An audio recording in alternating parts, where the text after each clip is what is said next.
They said money can't buy happiness. But who exactly said that? Was it whispered by the exhausted single mother, working double shifts just to keep the lights on? Or was it printed on a coffee mug sitting in a billionaire's penthouse, bought with a swipe of a black card? We were raised to believe that joy comes from within. That fulfillment is free. That love, laughter, sunsets, those are what matter. And yes, they do, but try telling that to the man sleeping under a bridge in winter. Try telling it to the father who had to say no, again, because payday is still 5 days away. Try saying it with a straight face, when your stomach hasn't been full in weeks. They romanticized struggle, told us that the poor are rich in spirit, that being broke builds character, that the best things in life are free. But when was the last time anyone gave you free housing, free healthcare, free dignity? Let's stop pretending. Let's stop reciting lies that make the wealthy feel better about the cages they built for the rest of us. This isn't just a story about money. It's a story about survival, power, silence, and the truth they never wanted you to see.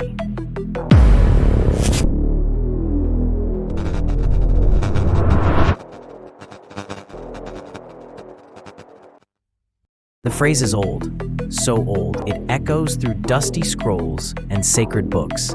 It came from the mouths of Stoics and saints, men who renounced gold to find peace within. They preached that joy lies in simplicity, that the heart is richer than any coin. And maybe once that was true, when communities were tight, when food grew from the soil beneath your feet, when the word home meant more than a mortgage. But the world shifted, the factories roared, the clock replaced the sun, and happiness became a commodity. Now that same phrase, money can't buy happiness, is printed on corporate posters in break rooms where no one is happy. It's said by CEOs who lay off thousands with a smile.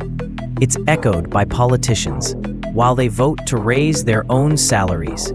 It's weaponized, used to numb the poor, to shame the struggling, to convince the masses that their emptiness is their fault, not the system's. Because if you believe happiness isn't found in money, you'll stop asking who has it all. You'll stop demanding more. You'll settle. Here's the truth they don't want you to admit. Money can buy comfort. It can buy time.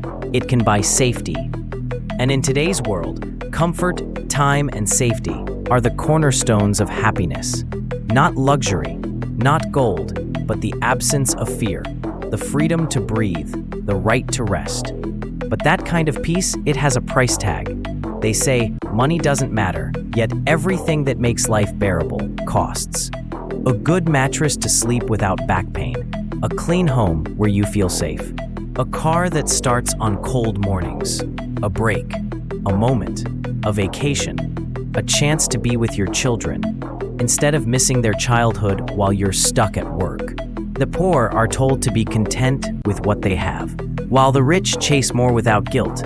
They say it's not about the money, but it's always been about the money, because the system runs on imbalance, on keeping some too tired to ask questions, on convincing the overworked that ambition is greed, on teaching the broke to smile through hunger, while billionaires buy islands and escape the very rules they helped write. This isn't about envy, it's about equity. It's about breaking the spell. It's about saying out loud that in this world, happiness costs money, and pretending otherwise only serves those who already have enough. The system wasn't built to uplift you. It was built to use you, built on scarcity of money and belief. You're told to work 8, 10, sometimes 12 hours a day. Spend your energy solving someone else's problems, building someone else's dream just to make barely enough to survive. You come home too tired to create your own vision, too drained to start that side hustle, too stressed to invest in yourself. They tax your income before you even touch it. cap your wages while prices rise around you.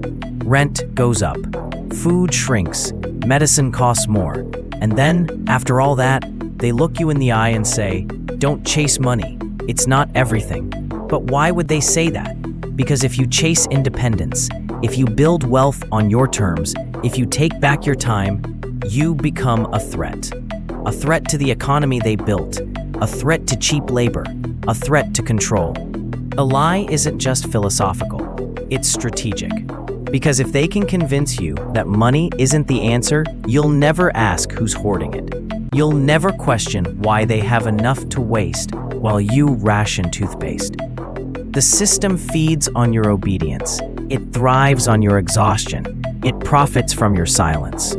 And it whispers lies, just sweet enough to make you feel guilty for wanting more. So no, money isn't the only key to happiness. But it is the key that unlocks the door to choose your own path, to rest without guilt, to help without going broke, to create without starving, to say no without fear. Money buys you the space to live life on your terms, not just survive it. In the end, the lie was never that money doesn't matter. The lie was that you should be ashamed of wanting enough. Enough to breathe, enough to rest, enough to live. Before you die, don't buy the lie. Buy your freedom. Build your happiness, brick by brick, choice by choice. Use money as a tool, not a chain. Work for the life you want, not just the one you're given. Because they'll tell you to settle, to stay in line, to accept the crumbs while they feast. But you know better now. You know the truth. Money isn't the enemy. It's the weapon they hope you'll never wield.